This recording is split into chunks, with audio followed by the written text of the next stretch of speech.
When I finished Lightbringer by Pierce Brown, I had a very intense reaction on camera. Pierce Brown, I will find you. And while that seems a little bit extreme, I think I am justified. By the way, if you've not read Lightbringer by Pierce Brown, which is book 6 in Red Rising, do not continue this video. Very, very spoiler heavy. Really enjoyed Cassius's character. He's probably my number 2 character besides Victra. And when I saw that, it was either part 3 or part 4, it was titled Brothers, and I was like, that's it, he's done. He's done, like that. I knew that was it. The writing was on the wall. I mean, these guys call each other brother, and lo and behold, Cassius gets got. I thought I was ready for it. I expected it the whole time, like I just said, but the way it happened was just so unexpected. I mean, the fact that it was Lysander did not surprise me, but just the way they got so close to being cool again, and you thought like, oh my God, they won, like it's over.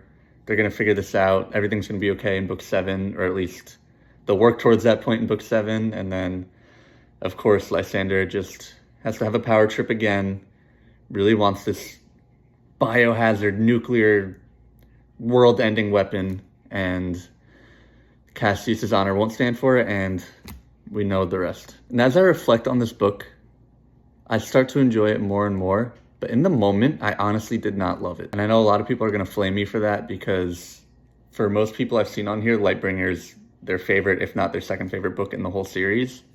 And I'd probably put it at like 3 and 4 for myself. It felt overlong to me. I thought it dragged at times, and I was just there were multiple occasions where I was literally bored. Just like, when is this chapter gonna end? I need something exciting to happen. That stems from all the characters and all the confusion in this book, and just these terms that I don't even understand at this point.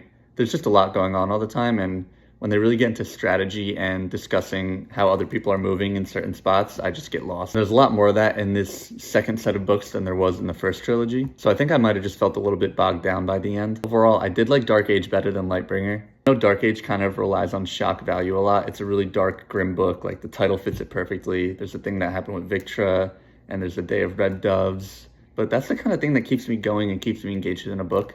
And we didn't really have that much of that in Lightbringer. And like I said earlier in the video, Victra's my favorite character, and I just don't think we got enough of her in this book. I really wish, like, I didn't want her to have a POV. She's not a POV character to me. I kind of like not being in her mind and just seeing how crazy and visceral she is, despite having some human moments. But I just don't think we had enough of her. And I really did feel slighted by how briefly they described her fight with Ajax. Like, I really wish that someone was there on the battleground with them, narrating this fight as it went down, because it could have been so epic.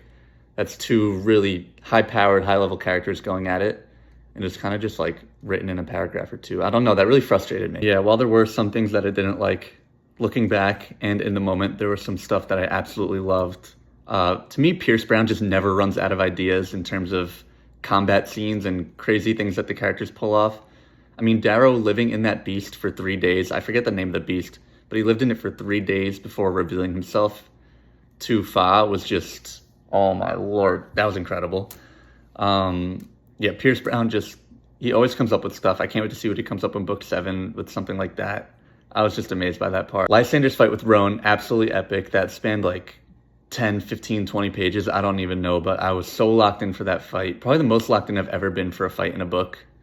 I mean, the hand-to-hand combat was just insane. I expect Darrow and Fa to overlap in this book. I did think that Fa was going to make it to the 7th book, or Volga was going to kill him in this book. I did not think Darrow would be so heavily involved in the fight with him, but I really did love the way that played out. I also really love how there's more than one major enemy going into this final book. Lysander's an enemy. He's the ultimate antagonist at this point. I don't care what you say. I don't care how well written he is. He is amazingly written.